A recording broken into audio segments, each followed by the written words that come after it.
Good morning, all, and welcome to the UCL Communities Geology Group.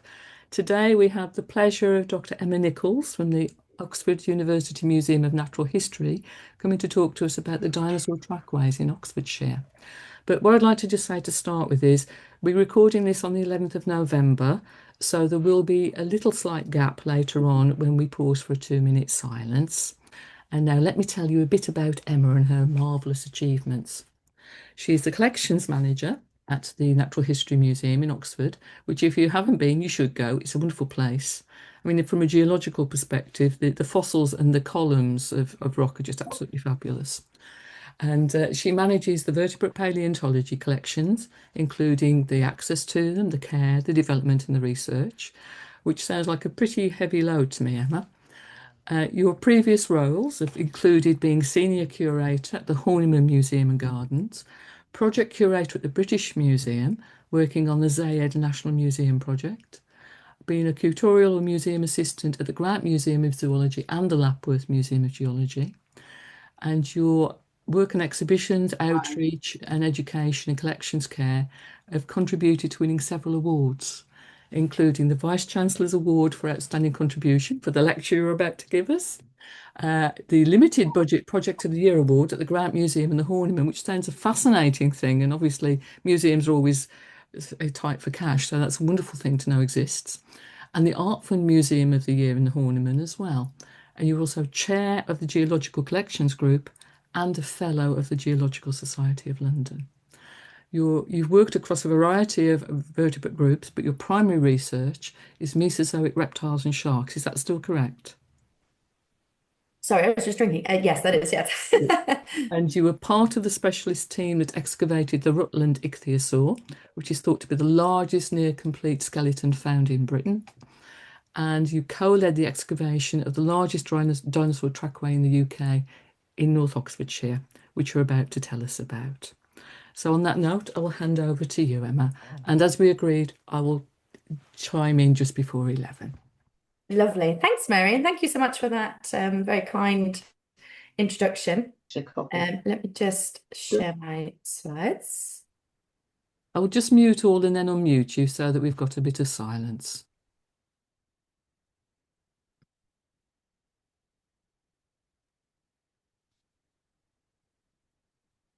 If you could unmute yourself, Emma, that would be good. Yeah, I think I have. Have I? Can you Yeah, hear me? thank you. Oh, great. Sorry, Mary, could you just confirm that you can see the screen, the presentation full screen? We can see it in PowerPoint view at the moment, Oh, Emma. okay. Sorry, just 1 second. Because I have multiple monitors, sometimes it does something weird, but I will fix There we go. it. Lovely, thank you. Oh, you can see it properly. Oh, lovely. Okay, well, thank you very much for having me. I'm delighted to be here to tell you all about uncovering Oxfordshire's dinosaur highway. So hopefully this is the only boring slide in the presentation. Just to say that if you want to use any of the images from this presentation, it may well be possible for whatever purposes you have. So just get in touch with me. We have a press pack which contains lots of nice images, but please don't reproduce anything without getting in touch with me first. Okay, so who am I? I will give you, so Mary did a lovely introduction there. I'll give you a very quick introduction to who I am and what I do here. And then I'll go straight into the meat of the talk, as it were, and tell you where the dinosaur trackways story began, because it wasn't with the trackways that we worked on, and then lead into the ones that we did work on, how we planned the excavation, because I feel that's actually quite an important part of the story. Give you an overview of the actual excavation that took place in June 2024. That was the primary one, the first major one. And then I'll tell you a bit about the science, and then finally what the museum did in order to engage the public with this incredible story. So who am I? Well, that's me, age 7, quite a few years ago now. I'm looking for dinosaurs in my parents' garden. I did dig another hole in the middle of the lawn once and got in a lot of trouble for that. This one I don't remember getting in too much trouble for. But quite a few years later, this is actually couple of years old now 44. This is me recreating that image. And so the point of showing you these is just to give you an idea of how long I've wanted to be a paleontologist and how much part of my personality and my drive being a paleontologist and being a curator at a museum is. So I'm living the dream really, and I'm very lucky to be able to do that. But now, as the curator of vertebrate paleontology at this museum, and indeed in previous roles as well, the most important thing I get to do is to facilitate other people living their dream, and that is really the pinnacle for me of what I do. So I'm there on the right hand side. I'm easily spotted because I have a blue hard hat. That's not on purpose, by the way, but it does come in handy. The gentleman next to me is Duncan. He's my counterpart, Duncan Murdoch. Gives a very good talk, by the way, Mary. He's my counterpart here at the museum. So I'm the curator for vertebrate paleontology. He's the curator for mineralogy and petrology. And the two of us were the excavation leaders from the University of Oxford for this entire dinosaur highway project. And you'll hear more about that in a moment. But then the five, I can count, five people on the left, those are our students from last year. And they are not Oxford students. They came from other universities, and we have a 6-week bursary placement scheme here at the museum where we take students from anywhere really, and it gives them hopefully a really good experience of and a good window into what curators do, what paleontology is about, and we managed to take them on a field trip as well. So that was great. So as Mary mentioned, I am the chair of the Geological Collections Group, as is my privilege, and that's it's a British-based subject specialist network, but we have an international following, and essentially our role is to connect anyone who works, volunteers, or cares for a geological collection of any variety with the skills, resources that they need in order to do that. So that's why we exist. I'm also on the committee for the Fossil Marine Reptile Conference, which is the next one is due to take place in autumn next year. If any of you are interested in that side of vertebrate paleontology, watch this space. And then last year, a couple of highlights from my year at this museum last year, just specifically last year. This is a Dipedium fish from the Jurassic period. It was found by Mary Anning, and last year, Daniel Chikazan, who's my wonderful colleague next to me in that photo, she is the librarian and archivist. We worked together with the Natural History Museum in London and Royal Mail to put together a commemorative stamp set for honouring Mary Anning. And so our Dipedium fish was one of the first class stamps. We were very pleased with ourselves about that. And then finally, I will come back to this, but I just wanted to mention it now for relevance later. The programming from last year to do with the bicentenary of Megalosaurus, which I'll mention in a moment, culminated in this major exhibition called Breaking Ground. And Breaking Ground is all about Mary and William Buckland, the sort of powerhouses of geology in the early to mid 1800s. And it dovetails paleontological methodologies from the early to mid 1800s with those of the modern day. So I just wanted to put that in there now, but I will actually come back to that at the end. So the biggest thing I did last year as the curator in charge of the dinosaurs at the Oxford University Museum of Natural History, that amazingly makes me the curator in charge of the type specimens of Megalosaurus, and I couldn't be more excited or more humbled about that fact. And so last year, in the 200th anniversary of the naming of this dinosaur, we were contacted by people around the world. Why was that? Because Megalosaurus, for those of you who aren't too familiar with it, was the first dinosaur ever scientifically named and described anywhere in the world. So Megalosaurus, named in 1824, is where dinosaur science began. And so the illustration there by Mary Morland, who obviously got on very well with William Buckland because she became Mary Buckland a year after Megalosaurus was published. That shows the type specimen. I have a half scale model of it here. I don't know if you can still see me, but anyway, that's what it looks like. The actual fossil, the real type specimen, the start of dinosaur science 200 years ago, that's actually currently on public display in Breaking Ground. So do go and have a look at that. It's, if you can, if you haven't yet, and it's on display until the 13th of April next year. And of course, that brings me nicely on to the other thing I was doing last year, which was digging up Megalosaurus footprints. And even though it wasn't organized like this on purpose, we were excavating brand new Megalosaurus trackways in the Megalosaurus bicentenary, in the 200th anniversary of Megalosaurus.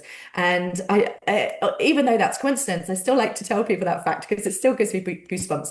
And so that, of course, is what you're here to listen to. So let's tell you all about that. So where did it begin? Well, it didn't begin with us, as I mentioned earlier. It actually began with a different set of people in the 90s. And so Ardley Quarry, just outside Bicester, just north of the museum where I am here, there was an incredible set of trackways was uncovered. Megalosaurus wasn't the only dinosaur that was found there. There were also sauropod trackways. Those footprints are obviously much, much bigger. I'll show you some a bit later on. But what made it one of the primary reasons this site was so exciting and so important, published by Julia Day and Phil Powell, who you can see on the screen there, is my colleague, who used to work at this museum, and we're very fortunate that he still pops in every so often to see us. But what they found was this Megalosaurus, this 9-meter long predator that, when it was first published, was described as, so you know, at the time, to be fair, in 1824 when it was published, the word dinosaur didn't exist. Very dark times. Nobody knew about dinosaurs. Imagine. And so they were working within the confines of what they had. They were working within the scientific understanding, the context that they had at the time. And so they didn't have an entire Megalosaurus skeleton, sadly. In fact, they had very little of it, really. And so they, Buckland and Conybeare and other colleagues, they decided that based on modern large animals, like elephants, for example, the Megalosaurus was probably about 20 feet long and was a quadruped, walked on all fours. It was quite sort of a lumbering animal. And they eventually, the first life-size reconstruction of it was the one at Crystal Palace, of course, and they gave it a very crocodilian-like face. And so going back to Ardley Quarry and these footprints, we've got a real contrast here. So that lumbering quadruped that it was first thought to have been, these trackways actually show that this animal was a biped, it walked on two legs, and it was so agile, it was capable of breaking into a run. So the two images you can see on the left there, the very far left, that shows the animal walking. So the feet are ever so slightly pigeon-toed, and you can see that they're side by side. So the left ones are on the left of the image, and the right ones are on the right of the image. As the animal breaks into a run, they almost go in line with each other, and that's because, of course, the animal's center of mass is changing as the animal is moving. So that's really exciting. We're seeing an animal's behavior in front of us, which is incredible. Going back to Phil for a second, I thought you might enjoy, I wanted to share with you my favorite picture of Phil. I don't think I'll be in trouble for showing you this. So this was a geological collections group workshop. We did a field class. We taught people, anyone at all who wanted to come along, it wasn't just for GCG members, how to excavate dinosaur trackways. And this is Phil pretending to be a Megalosaurus and chasing David Monaghan, one of the participants, who was pretending to be one of the sauropods. So this is geographically where Ardley Quarry is. And these are the footprints largely that were found in the 90s. So you can also see a couple of other, I'm sorry it's so small. If I made the map bigger, you wouldn't be able to see all of them. But you can see a couple of little more pink splodges around. And that's because over the years, other footprints were found.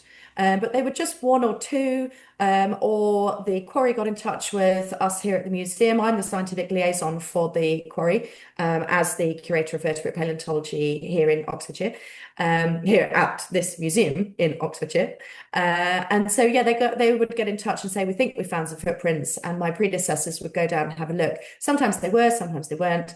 So, yeah, there was nothing really sort of substantial found until 2022, when something incredible happened.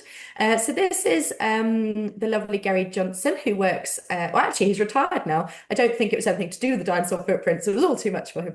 No, he was planning on retiring anyway. But Gary Johnson was scraping mud off the bottom of the quarry floor. And as the bucket of the digger was going along the floor, it kept bouncing every so often. And so he realized that something was in the limestone, something hard enough to make this metal bucket bounce up. So he took a closer look, and he found these sauropod footprints. So just to give you some more context, I'll go back to the map for a moment. Let me just change the size of this on my, okay, lovely, that's better. So the yellow one at the bottom, that shows the current excavation site. So I just wanted to give you a bit of geographical context. So the pink ones are the Ardley ones that are very famous, and they're underneath a, what do you call it, like a recycling plant, I think it is. It's meant to look like a fish from the side. If you look at it on Google Maps, I'm afraid to tell you, it looks like something quite different, but I'll leave that for you to Google yourselves. So the yellow splodge over the other side of that bridle path is the current excavation site. And unfortunately, we can't actually connect them because there's a gas line, I believe, underneath that bridle path. But the trajectory of the footprints in the yellow one and the pink one, they follow on from each other. The footprints are the same size, and if you did fill in the gaps, they do follow on. Now, obviously, we don't know that for sure. It could be that the animal that made the yellow footprints veered off to the left, and an animal that made the pink footprints came in from a different direction and happened to then go along the same path. Seems unlikely. It seems like it was the same animal. So when you want to put on a major excavation and see how many more footprints you can find, the first thing you need to do, because museums sadly don't really have that much money sloshing around, the first thing you need to do is get the director excited and involved and on board. So we took, he's sadly now retired, retired last year. Again, I don't think anything to do with the footprints. I think that was coincidence. So he came along, Professor Paul Smith, to the site 2023, at the end of 2023. And in November, as you can see, it was very cold. And so he got really excited about it. And he's not a vertebrate paleontologist and has a self-confessed dislike of dinosaurs, but I think he mostly says that just to wind up the vertebrate paleontologists in his life. I don't think anyone really doesn't like dinosaurs. Anyway, he said at the end of the day that he was really impressed. So that worked well. And that allowed us to put on a major excavation. So I mentioned Duncan already. There he is in the middle with the white hard hat, and myself in the blue hard hat. Those are the two excavation leaders from the Oxford side. And then our collaborators, our colleagues, Richard Butler and Kirsty Edgar on the left. They are from the University of Birmingham. So the four of us led the excavation together. And then on the right-hand side is a picture of Mark Stanley. I'm sorry, it's not a very good image. I need to get a better one of him, really. I see him all the time. I just never remember to take a good picture. He is incredible, and we wouldn't have been able to do this without him at all. But it wasn't just that he gave us access to the quarry. He bent over backwards to help us. He lent us staff. He lent us machinery with people to operate it. He lent us time. He gave us his enthusiasm, his passion, his support, and he really made us feel very welcome. So I really want to give a huge shout out to Mark and the rest of his team. The lady in the middle is Alice Roberts. She does not work for Smiths Fletchington. She, of course, works for the BBC. So I will come back to her later, but the excavation was filmed for BBC Two's Digging for Britain. So I just wanted to give you a really quick overview of how we planned the excavation, because I think actually this part is often missed out when people give a presentation about an excavation. But I think it's actually really important because you don't want to reinvent the wheel all the time. And I think that we did things that I hope that everybody else does, but actually I don't know that for sure. So I just wanted to give you a little more information because little de details can actually make quite a big difference to the people who are going on the excavation. So it was a collaboration, as I mentioned, between the two universities, and that was certainly helpful. Excuse me, because that meant, excuse me, that there were more of us to get funding to sort the equipment, do all the health and safety, do the risk assessments. It's a lot of work to put on an excavation, especially one in a working quarry. So it was super that we had so many people. And we really wanted to make sure it was a safe and inclusive environment. So from the Oxford side, we wanted to encourage anyone from the museum to come along. We wanted to make this an inclusive excavation. And so it didn't matter what your experience was. We helped overcome all of those barriers as far as we possibly could. And so it's really important to us to make little details really visible, such as having sanitary towels freely available and talking about them openly, because being on your period in the field is a right pain. So by talking about these things, it just normalizes it for everybody and no one well, I mean, they might still feel embarrassed, but hopefully over time, people will feel less embarrassed about asking, oh, my period started early, I wasn't expecting it. Have you got anything? Yes, we have. Of course, we have. They're right there for everybody to see. It sounds like a weird thing to say, or maybe I hope maybe it doesn't sound like a weird thing to say. But what I'm trying to get across is that all these tiny little things that people don't talk about can actually put people off. I mean, I'm talking about women specifically now, but there are other things as well. Gentlemen, boys, non-binary people, they have lots of reasons why being in a quarry that's far away from civilization, far away from a decent toilet, or they don't know what to expect. It might put them off going on the excavation. So we wanted to make things really open and inclusive.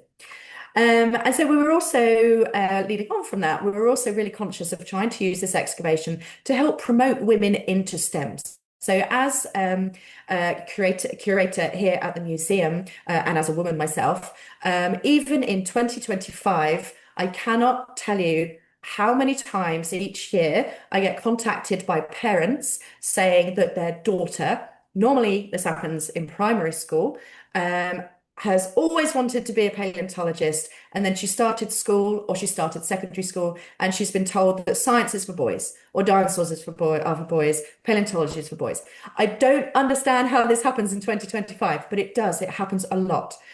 So we have to keep banging the drum. We have to keep changing people's cultural biases, I think is really what it is. I think most of the time it doesn't come from a bad place. I think it's a cultural gender bias. Anyway, so we're working on that. Okay, I will come down off my high horse now. So at the museum, as I said, we wanted to allow anyone to participate. So participation was on work time, no annual leave. Anyone in a museum role that was crucial to the museum opening, like the front of house staff, the museum actually got, that's gardens, libraries and museums. So that's the collegiate thing we have here at the University of Oxford. We got staff from other museums to cover our staff so that our staff could go on the excavation. We provided all PPE, personal protective equipment, so there was no financial barrier to anybody taking part. All the way down to boots. If people didn't have good boots, we made it work. We spoke to people, we borrowed, we begged, we made it work. No previous experience required. That meant there was a brand new team each day, which was really difficult for Duncan and I and the other our colleagues, Richard and Kirsty, well, less so, I suppose, for them. But because obviously we had to train people again each day. But it meant that we ended up having a huge number of people from the museum able to come along, and the museum was buzzing for weeks afterwards. People still talk about it, and that's worth everything. That's worth any amount of effort. Oh, sorry, I skipped. And so just the only thing that we couldn't really overcome was that the physical requirements. The only thing that we asked for was that people were able to move over uneven ground unaided. Okay, so I'm sure you want me to start talking about dinosaurs. I felt like that was all important, but I hope that it was interesting to you. So this is my colleague Ricardo. Unfortunately, that's a picture of me. I'm sorry about that. On the right, it just happened to be the sunniest picture. So I wanted to show you these two pictures side by side. The one on the left was taken on the Sunday. The one on the right was taken on on the Saturday. The one on the right was taken on the Monday. So that's how changeable. I mean, I don't need to explain British weather to any of you, I'm sure, but that's how changeable it was. But something really amazing happened because of this. So as the wet mud started to dry out, where there were footprints underneath and the mud was a little bit thicker, suddenly we were able to see them. They were becoming visible to us, whereas up to that point, they were just completely invisible. And so we hurriedly ran around, the quarry lent us some paint, and then we just marked where they were because as the mud dried completely, they became invisible again. And so the area that we were excavating was massive. You know, you couldn't remove the mud off the whole place. So we had to be targeted of where we dug. So this was so helpful. Thank goodness for British summers. So in order to try and recreate this in targeted areas where we knew there were trackways or might be trackways, again, the quarry lent us some equipment. It lent us the pressure washer. And I just want to say really clearly that the caveat on this was that we had it on the lowest possible setting. And we allowed everyone to use it, but we allowed them to use it only after training. I'm just glancing I saw Mary glance at the clock, maybe 4 minutes. And that's really important because even though it does a really good job of moving the mud, it can damage the limestone. So it was really important to make sure that the pressure washer was used with maximum caution.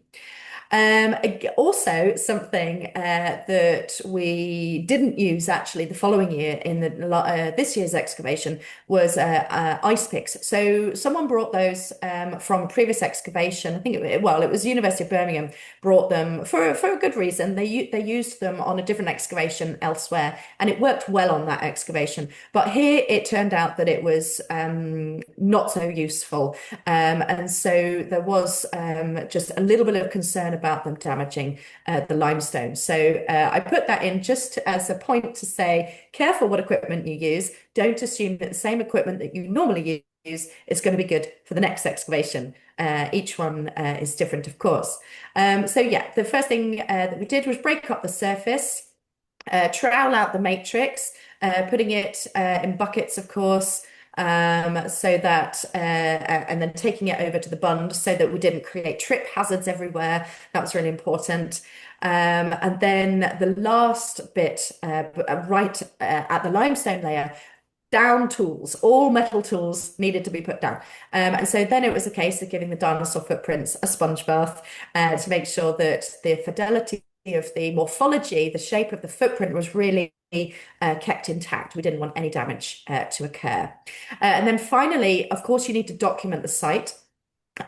Because sadly, we can't take the footprints out of the quarry. I mean, I can say more on that. Ask me in the questions if you want to know more on taking footprints out of a quarry. But generally, well, we didn't do it. Generally speaking, you don't.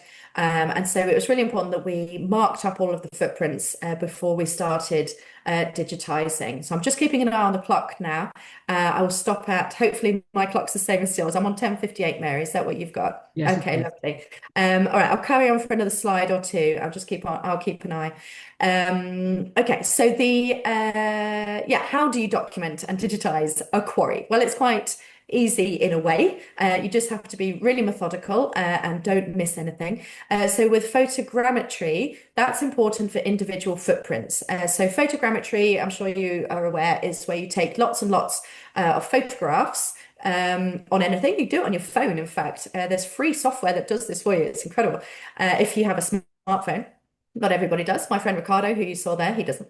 And then you put this into some software, stitch it all together, and you can create these heat maps. So the red is the high elevation and the blue is the low elevation.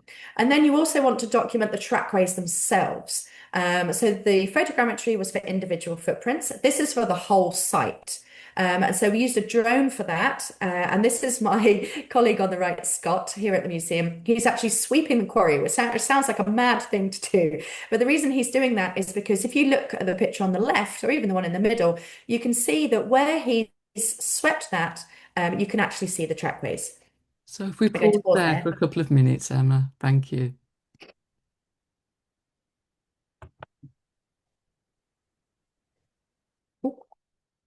Okay, so then the third thing that we do is molding. We don't do this for all of the footprints, of course, because we would be there forever. But for six of the footprints, any that were of particular scientific interest or had a really well-preserved morphology of the print, we did. And so this is this is not a how-to guide. There are lots of steps that are not in here, but this is sort of an overview of creating those casts. So we took six of those. So as I say, 50%, or maybe I didn't, 50% of the entire museum took part. And we also took students from the earth sciences at Oxford University as well. We wanted to get the students involved. The other half of the 100-strong team was the University of Birmingham. And then, so we were there for 7 days out of 8 consecutive days. And we also invited some important external people, such as Natural England, a paleo artist, which you will see the results of in a moment, and film crews as well, which I'll also go on to. And then over the 7 days, we managed to uncover over 200 footprints that formed 5 different trackways. And this is the total team that we took. So this is a team photo from every day. And of course, the incredible Smith Fletchington team in the bottom right. So a bit about the science. Well, what did we find? We have 2 different types of dinosaur. We've got the sauropods on the left. We've got the theropods on the right. The sauropod trackways were most likely to be Cetiosaurus. The trackways on the theropod trackways on the right are almost certainly Megalosaurus. So just in case you can't work out the one on the left, within the red teardrop, that is the footprint itself. And then in between the red and the yellow, that's what we call the displacement rim, where the animal has put its foot down into wet mud, and as it moves its foot forward, it pushes some of that wet mud forward, and so it creates this banana-shaped displacement rim, and it stands about 15 centimeters high, and that's actually how they were found. So if you remember what I was saying about the digger going over these bumps, that's actually what it was going over, and so that gives you a bit of an idea of the size as well. So the sauropod footprints were massive. I mentioned that it's a working quarry, but I just wanted to give you an idea of how close we were to the machinery. So the trackways that you can see are inside that bunded area, and those bunds, the U shape at the bottom, the paler U shape, that bund was put there specifically for us to keep us safe away from the quarry machinery. So what did we find? Well, the red one, that is the theropod, that's the Megalosaurus, this carnivorous predator. And the other 4 dinosaur trackways that you can see there are actually sauropod trackways. So the green one is the main one. That's the one that is the longest in this area. We've found more since. And then the purple one at the bottom actually goes through that off to the bottom left and goes into the excavation site from this year. So that's how those 2 marry up. And that's the Megalosaurus one, as I mentioned. So how do we know anything about the paleo environment? Well, if you are walking across a really dry, sandy beach, you're not going to leave a footprint behind. You're going to leave an indentation, but you won't leave an actual recognizable footprint. And similarly, if you're walking through the surf where water is constantly just flooding in, you might leave some indentation for a little while, but you're not going to leave a footprint. So by the very fact that we have a footprint preserved there, we know quite a lot about the water content in that sediment. So we know that this was wet mud. This is my colleague Stuart looking at brachiopods, trying to work out what the invertebrates were, because that's really important for the paleoecology and paleoenvironment because where did that water come from? Is it fresh water or is it seawater? Well, in order to help answer that question, again, the quarry lent us some machinery, a rock saw, and Sam Almond operated it for us and took out a piece of the quarry floor. So took out a piece of the limestone within which the dinosaur footprints were actually preserved. And this is Duncan again getting extremely excited about invertebrate trace fossils. So we found some burrows. I can give you a closer look actually. Some burrows there on the right hand side and some brachiopods on the left. So this is evidence that what we have is a marine environment. So we're looking at something like the Florida Keys, for example. So a sort of a mud flat. But we also found terrestrial matter. So, I mean, dinosaurs are terrestrial, of course, but we found plant matter, there's lignite. So we know that we weren't that far away from a terrestrial setting.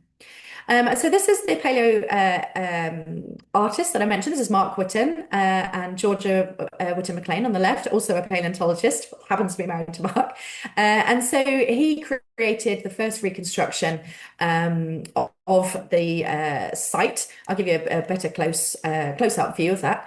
So these footprints on here are exactly where they were in the trackways in the excavation site. So he's actually drawn this beautiful artwork over the top of one of the drone images. So they're exactly placed correctly. So something I wanted to mention was, sorry, let me just go back to this. So you can see the Megalosaurus, the small carnivore at the bottom in the middle, and the Cetiosaurus over to the left there. They're kind of looking at each other. Now, why are they doing that? Well, there is some scientific evidence for it. It's not conclusive, sadly. We weren't there in the mid-Jurassic, 166 million years ago, but there is a couple of bits of evidence. So firstly, that sauropod, the main sauropod trackway, the green one, is really regular all the way along, and it goes for about 150 meters, this one. And the placing of the footprints super regular all the way up to the top arrow, the black arrow you can see there. And what happens there is that the animal has stopped and it's put its front left foot down too soon. So you can see it. And so what it's suggesting is that the animal has sort of stopped and is looking back over its left shoulder. If you put the animal's feet into the footprints and build the animal up above it, in your mind or digitally, that's what it looks like it's doing. It's stopping and looking back. Now, if it is looking back, it could well be looking at the Megalosaurus. The Megalosaurus trackway comes up behind it on the left there. And the other thing the other arrow is pointing to is the only way that the sauropod can be looking at the Megalosaurus is if the Megalosaurus is in the right place on that trackway at the right time. So did it come first or second? Well, fortunately, even though the sauropod footprints were 1.5 meters apart, or more than that, actually 2 meters apart, and the Megalosaurus footprints were 1 meter or just over 1 meter apart, luckily, by sheer chance, where they cross over, a Megalosaurus footprint and a Cetiosaurus footprint are actually on top of each other. And that is a paleontologist's dream, because that means we can work out which came first. So it was a little bit difficult to work out to start with. There was a discussion that took place, but the back of the foot of the Megalosaurus has actually crushed that displacement rim I was telling you about on the top left of the Cetiosaurus footprint. So the Megalosaurus did come second. So was the Megalosaurus following the Cetiosaurus herd? Was the Cetiosaurus stopping to look back at this predator? Who knows? It's possible. It's possible. Okay, so for the museum, it's really important that we engage as much of the public as we can with this amazing story, with the science. And so the best way to do that is to get it on national television. And we managed to do that quite well. So BBC News covered the story. They launched the story on the 2nd of January, thus ruining the Christmas annual leave of myself, Duncan, Richard and Kirsty. But that was fine. You know, it was super exciting. We didn't mind. Spouses were less impressed, but we were delighted. And they launched the story at about 6 o'clock. It was on Breakfast News on the 2nd of January. And the story went viral. It went absolutely mad, which was incredible. And so the four of us were doing interviews all day. We were all working from home because we were all meant to be on annual leave. And so we were all doing interviews on television and radio all the way up till about 5:30 when finally it died down. And we thought, right, that was great. That was incredible. What an amazing day. 8:30, 9 o'clock in the evening, it all started up again because the Southern Hemisphere had woken up. Australia wanted to interview us. It was really exciting. And I think the last interview was done at 10 to 1 in the morning.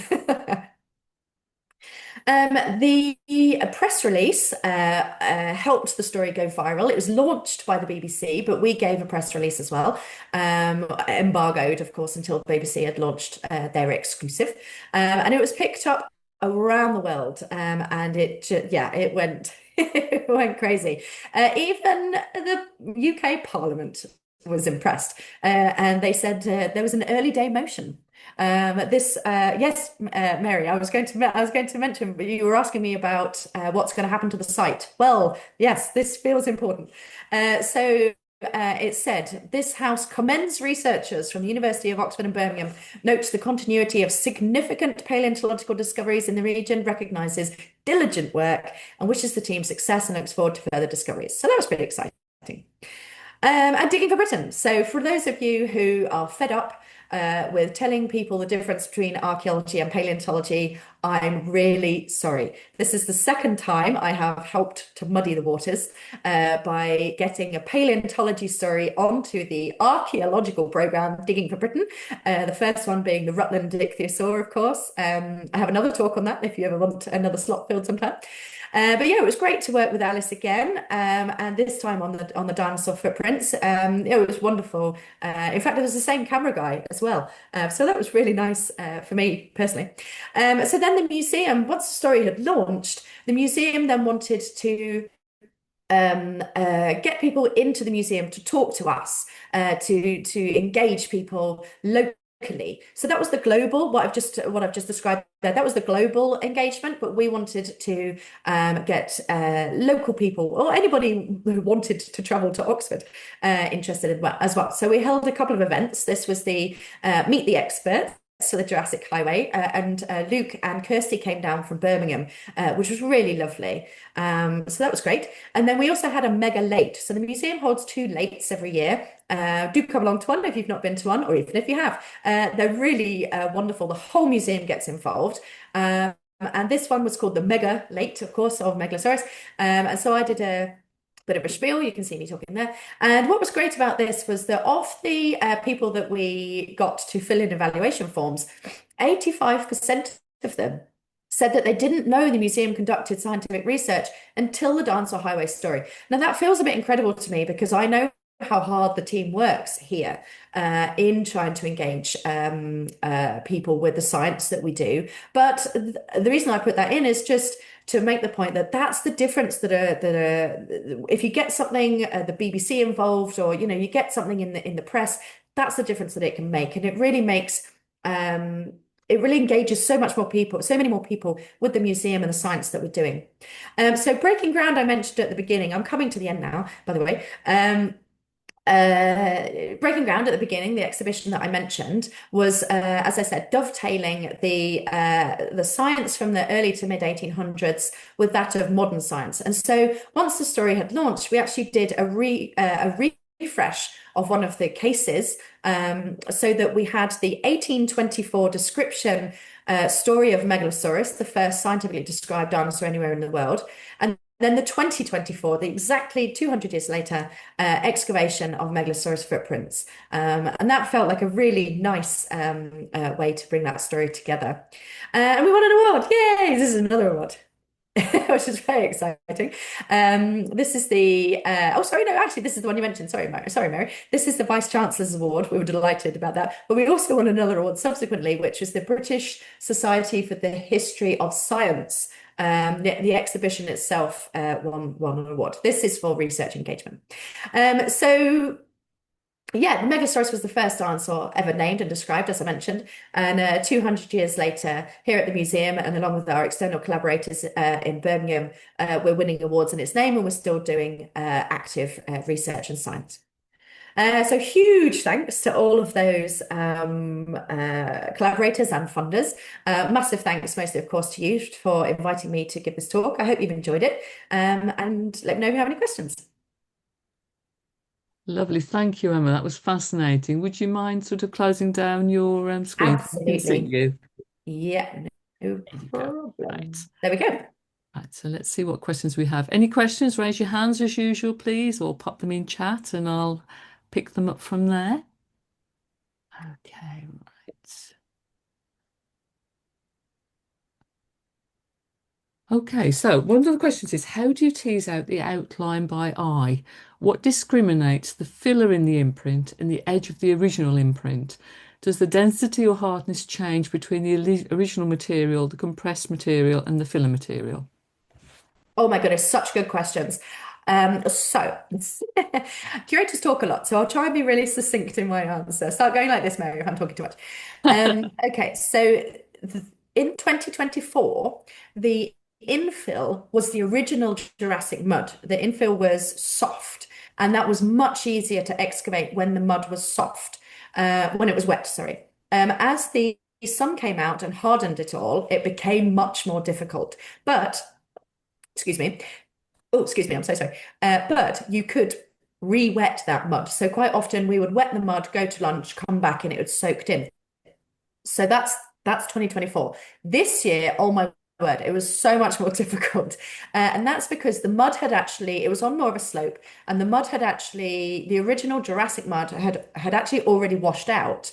And because it's a working quarry, aggregate, bits of tarmac from the road caught in quarry vehicle treads and stuff. Anything and everything had been caught into the debris in the quarry sort of road areas and then washed down into the trackway, into the footprints, just naturally by weather. But that was so hard because to go back and answer a different bit of your question and oscillate and come back to this, the way that you can tell in 2024 the limestone from the mud is I use the tap test. Not everybody does. There are different techniques, but if you've got your trowel, very gently tap on the limestone and it makes a ting, like a ting noise. If you tap on the limestone, it's a bit of a more dull thud. So I do it like that. Some people can't quite hear the difference. I think you need to get your ear in, if that makes sense. You know, like getting your eye in. But you can also they feel different when you tap them, and also if you very very gently scrape them with the side of your trowel, then you can tell the difference. But so jumping back to the 2025, the fact that some of the infill was now limestone aggregate meant that the tap test didn't work at all because you could be tapping on limestone that's infilled rather than the outside. So it had to be sort of a combination of different things, and you just tried to find. Sorry, I'm going like this doesn't help you. You tried to find the rim of the footprint using a bunch of different techniques. But yeah, it was much harder this time. Does the density hardness change? Yes, it does. So the white limestone is much harder. The density is higher except when the aggregate's infilled, and that's just really difficult. Um, So presumably, when you're when you're first looking at it, you might not see anything because you've got a top layer that's deposited on top of it. So I'm guessing that light pressure washing was what started to move things away, so you could actually see. Do you actually see the outline of the print, and then you micro dig it to get the full print? If you see what I yes, mean? exactly, Yeah. exactly right. Yeah. So with the sauropod footprints, when the bigger sauropod footprints, they had a displacement rim, like I mentioned, and so you could see those. You could stand at one end of the quarry and you could see the direction of the trackway. But not all of the sauropod footprints. So I can see the next question's about one of the sauropod tracks in particular. So that one did actually, but the other two didn't have displacement rims. And the only reason we found those was because of the mud drying out, where it'd been wet weather and then dry weather. And so, yeah, we used the pressure washer to help work out where further footprints were. The Megalosaurus tracks were really difficult, really difficult. And that's because they were so shallow. They were really easy to miss. And actually, this year, this is a spoiler, don't tell anybody. This year, the excavation that was on the news in October was all about the sauropods, but we did actually find a couple of additional megalosaurus footprints. And what was really funny was that we had 100 trained paleontologists and other staff working in this entire site for 7 days, and it was only on the last day did someone actually spot this megalosaurus footprint that was right there in front of us the whole time. It was so difficult to see. So have they all been left there, or a few of them been dug up, and although the quarrying's continued and they've been carved up? At the moment, they are underneath some quarry spoil. So they're still there. They haven't been damaged. But if you leave them open air over the winter, the what's the word? The grade of the limestone Yeah, above that's being quarried is good. So that gets quarried and used for aggregate. The grade of the limestone the footprints are in, whatever, is much lower. So actually, like a clay pot in the winter with a crack, water expands and shatters it. It's likely that they would have more of a they're more susceptible to damage if we left them open. But that's not entirely the reason that they were covered over. The quarry is a working quarry. They have to get on with their jobs. And so, yeah, it's a case of moving things around as they go. I hope that answered the question. That was a yeah. bit, Thank you.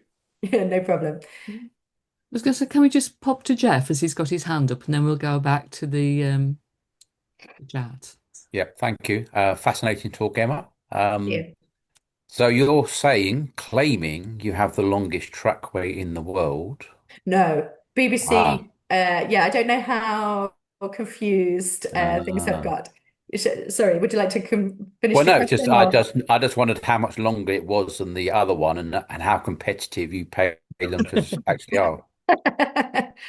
So what we have, I'm glad you asked this because although the press release was very clear, the media simplifies things, Of and you take course. one ward out of a sentence, and the Mm, sentence doesn't becomes not true. yes. So the tracks site, Ardley and Dewars Farm, which is everything I've been talking about today, those are two. Ardley is the 90s stuff. Dewars is the 2022 onwards stuff. So those are part of the same bedding plane. And it's the same horizon. And so, as I mentioned at the start, actually, one of the sauropods you can actually trace from Dewars to Ardley, and the Megalosaurus as well, in fact. So the track site, if you take that whole thing, including Ardley, it's the largest track site in Europe. The recent headline that was just to clear up any confusion about that. The recent headline in October saying that we had the longest trackway in the world, that was confused. We have the longest sauropod trackway in the world. So Mm. Bolivia is off the charts. There's a track site in Bolivia that is just absolutely amazing, and they hold every record for everything, essentially. Thank you. My pleasure. Okay.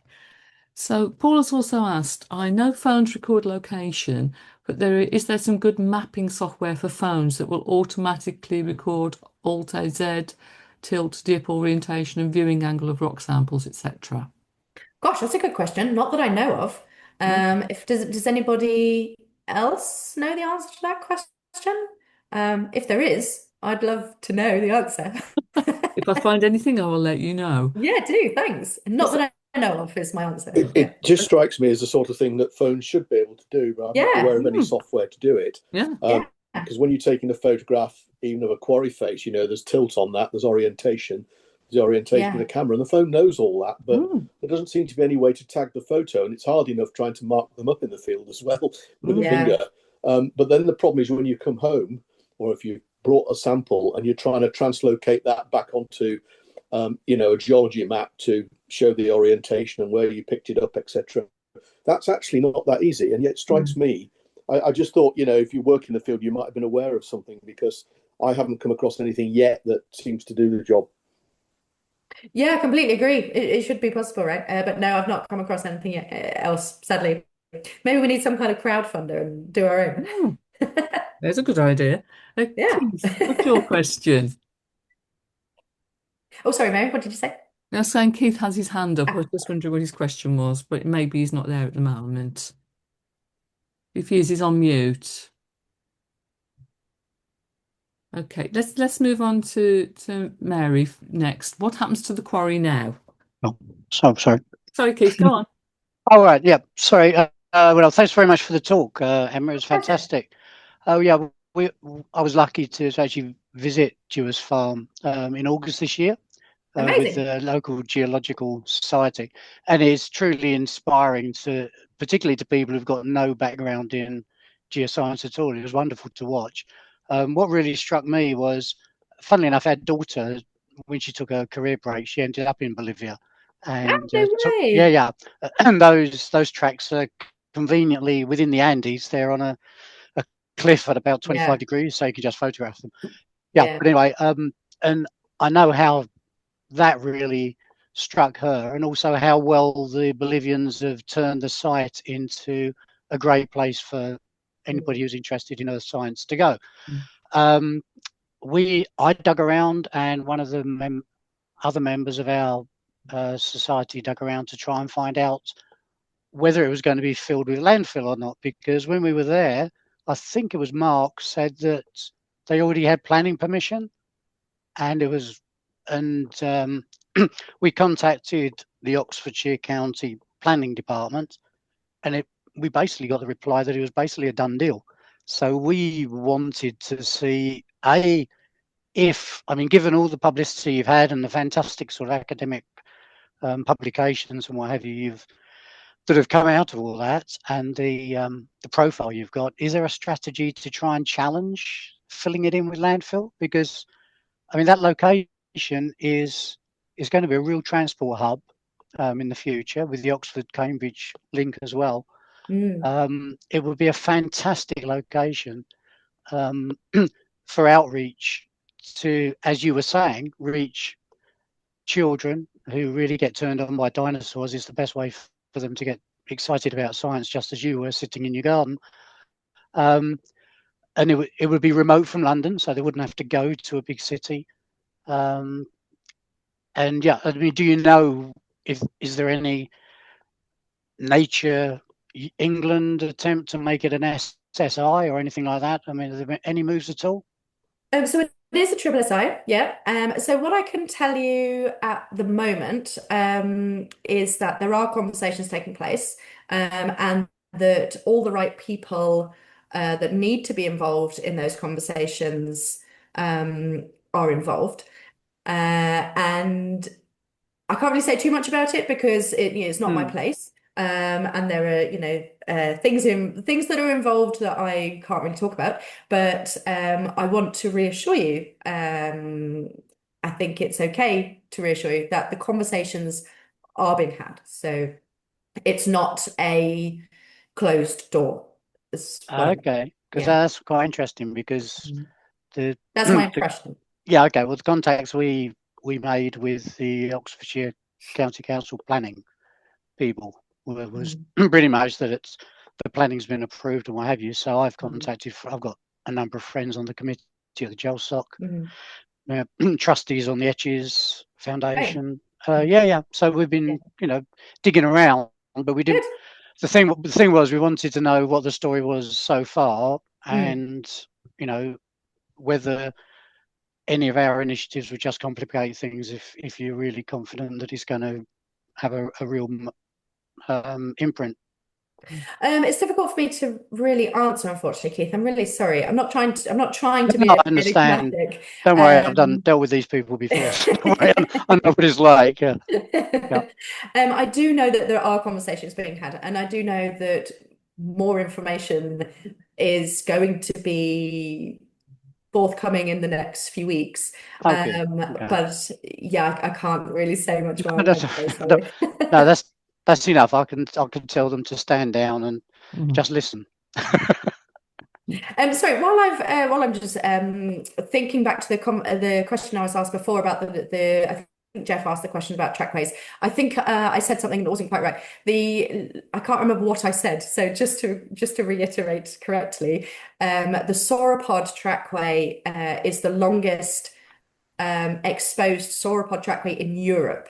I think I might have said the world before. Sorry, No, I you went said on to say Europe. Bolivia wins all awards. Mm. It does.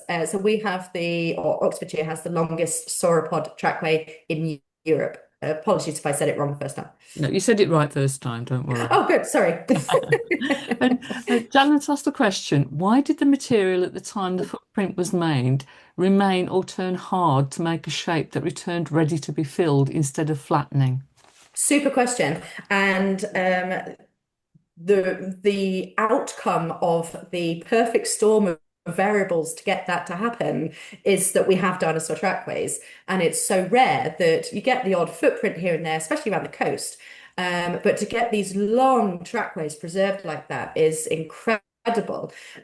So what needed to happen was a series of events, a series of conditions in the right order and with the right amount of time lag.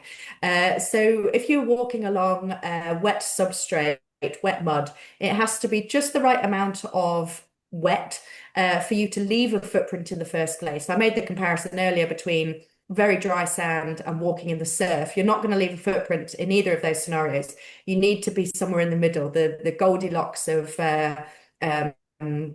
water content in the sediment. So first of all, you need the right amount of water to leave the footprint. Then you need for nothing to wash them away.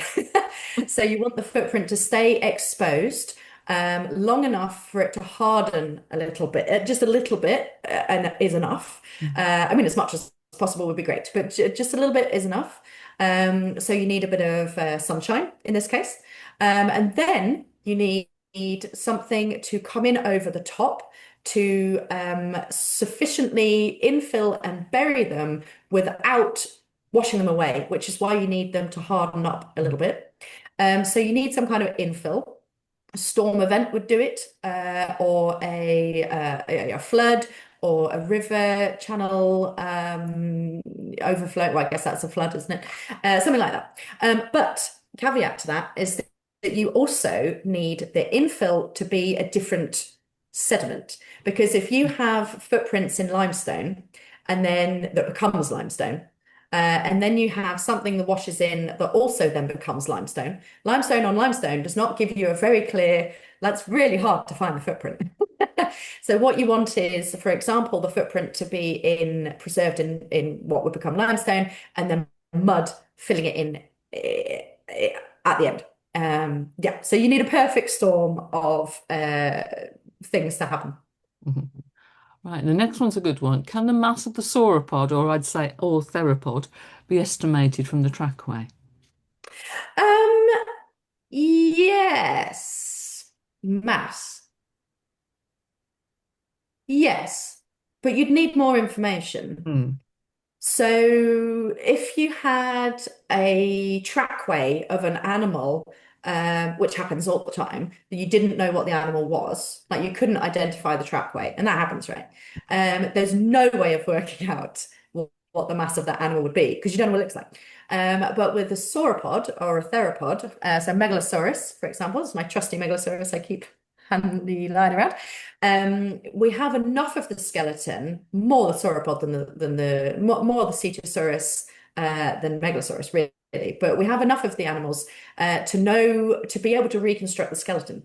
And if you can reconstruct the skeleton, actually, it's really from that you would work out the mass. The trackways can give you different information, though. The trackways can tell you how fast the animal was moving. And I can tell you the answer. The Megalosaurus, 9 meters long, 2 feet. Cetosaurus, 18 meters long, 4 feet, as in feet. They both were walking at 3 miles an hour. So they were both walking at the same speed and about the same speed that the average adult human would walk. Hmm. Interesting. So neither of them, well, one obviously wasn't running to catch something, and the other one wasn't trying to No, get no, away. exactly. Though that Yeah, not said, I'm often. sure the CTSO might have sung its tail at it if we go by common thinking. Um, Yeah. I've got a quick question about more to do with the technology. Given that we now Yeah. have drones and we've got the availability of things that do 3D modeling, Is there any scope to do something like a virtual walk through the site? Good question. You mean like so the person would be you, the viewer, would be able to sort of look in Yeah. the Wearing yeah, one okay, of the 3D yeah. headsets type of thing. No, but we should. Because it just seems to me a way to preserve it, even if Yeah, it yeah, can't be. It is a yeah. way to keep some of it for posterity. Yeah. So the ways that we have digitized and documented it for posterity. So we've got the physical molds, we've got the photogrammetry of individual footprints, we've got the drone imaging, video, and stills of the trackway itself. We've also obviously got lots of measurements and data along those lines. But to actually create a sort of a visitor experience is something that we should actually think about. And we might be able to do it based on what we've got at the Exactly. moment. Yeah. If there are future discoveries, so the trackway goes into the quarry face. Or underneath the quarry face. And so, of course, as the quarry moves around and moves on to the next section, it's likely that more footprints will be found. And so we're hoping to go back next year, but obviously we don't know what's going to be discovered. But yeah, that's definitely something that we should think about. If we can't do it with what we've got of this year, we should definitely think about it for next year. So thank you for the idea. Hey, Jeff, you have a question. Oh, You want- sorry, Jeff, you've just muted yourself. Sorry. Sorry. You've Oh, it's done it muted. again. There you go. I think it's done it again. Sorry, Jeff. Are you able to? That's it. Okay. Yeah. Perfect. So talk about speed. Hmm. So talk about 3 miles an hour for both of them. Hmm. But you also mentioned that you had a walking and then a running. Yeah. So would we be able to outrun a dinosaur? The Megalosaurus. How fast can you Yeah. run in miles per hour? So the Yeah. Megalosaurus running track from Ardley has been calculated, and I do caveat this by saying that different trackway specialists actually have different calculations, different calculation techniques, and it results in slightly different answers. It's important to mention, but the mile per hour for the running track is about 5.5 miles per hour, I think it is. Wow. But Yeah. that's not saying how long it can maintain the speed for. No, well, exactly. Mm. Yes, because this is a big animal. Mm. I'd better get in training then. Yeah.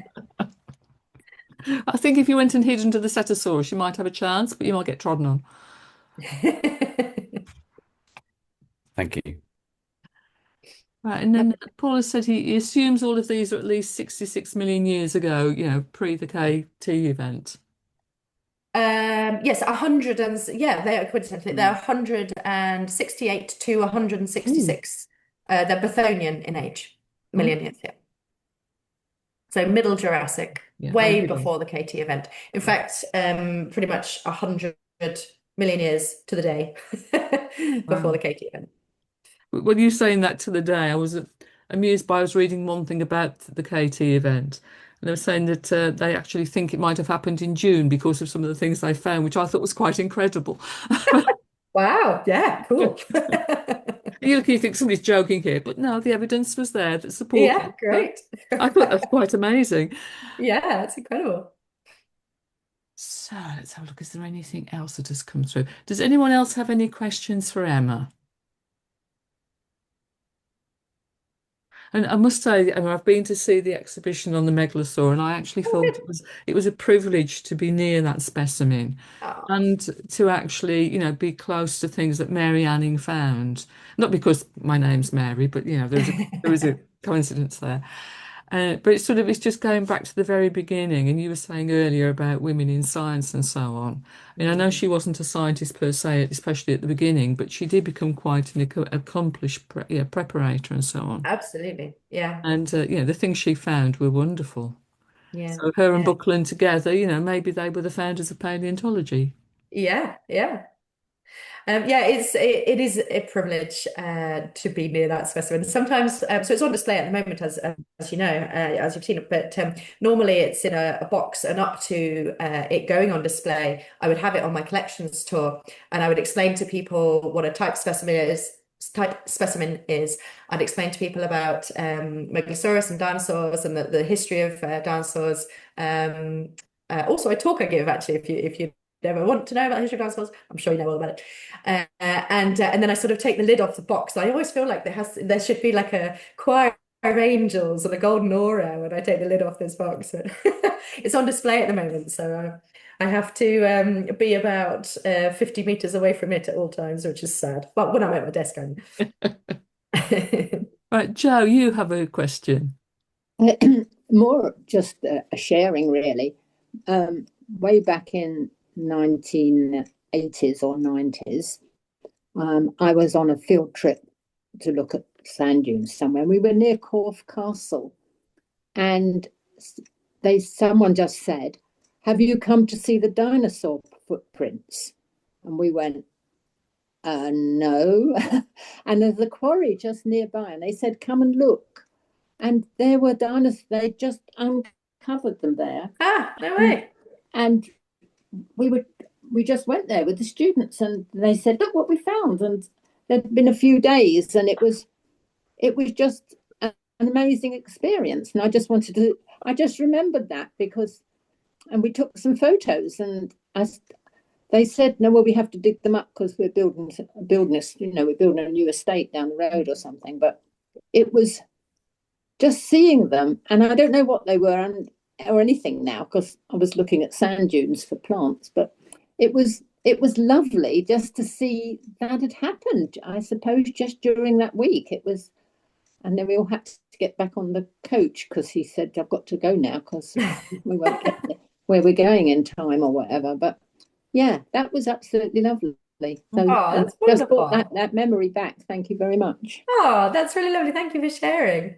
What a privilege. What a wonderful coincidence that was. Yeah. I was going to say, Joe, your sort of point has just sort of raised for me the thought that, people tend to think of trace fossils perhaps being as somewhat less than a skeleton. For me, they're actually as interesting, if not more so. They're a moment in time in that animal's life. It's a direct connection with a particular day when it was walking, whereas a skeleton has been buried, we don't know necessarily how many years for. But the actual, it's almost like you sort of reaching across time. You can imagine them in your mind's eye walking. I mean, and sort of the image you showed us of the paleo art was absolutely gorgeous. I love the way he actually built the actual trackways into the image. It's that attention to detail that I think is fab. Yeah, that was incredible. Yeah. Jeff, you're on mute, Jeff. Yeah. I've got a tricky one for you. Whereabouts in the world was that trackway when it actually happened? Oh, Around where Morocco is now. Okay, Yeah, brilliant. so a little bit further south from where we are now. And it would have a much warmer, more humid climate, would have been much nicer. That's Bahamas style, I think you described. The what, sorry? Bahamas type environment. Oh, Florida Keys, yeah. Florida Keys, yeah. Yeah, exactly, yeah. Brilliant. Okay, thank you. Yeah, my pleasure. there is a question of, is there any paleo plant remains near? Yeah, sorry, I was debating whether to write a response or wait to say something. Yes, we did, yes. Just little tiny fragments of lignite, and then a random tree stump. So there's definitely some terrestrial vegetated habitat nearby for sure. Yeah. And there was a question further up about the drunk sauropod. We gave all the sauropods names. We should have just given them 1, 2, 3, 4. Well, we did give them 1, 2, 3, 4, but in the field, you amuse yourselves and give them different names, and then of course those names stick. So yeah, the drunk sauropod was the one going all sort of a weird direction, and yeah, it could have been going. There's so many reasons why it might have been doing that. So the area they were walking on, we're pretty certain was just a mud flat, and the plant matter would have washed in a bit later on. But whether the animals were going in a particular direction for food, the Megalosaurus was probably going the direction it was going because it was following the sauropods. But also, we don't know the time interval. between the different sauropods? Were they walking all at the same time? Were they a herd? Were they a family group? They were different age, they were different sizes, that's for sure. Or were they there at slightly different times? It's actually, unfortunately, extremely difficult to know. And I guess the fact is we don't know how far they extend across because all you're looking at No, is a exactly. particular area. So it's Yeah. hard to know how many animals were involved. And Yes, exactly. just sort of to clarify for me, where you've got the one where the sauropod and the megalosaur track cross, is that the one where you think it looked over its shoulder? Yes, So exactly. because the megalosaur was that actually close to it.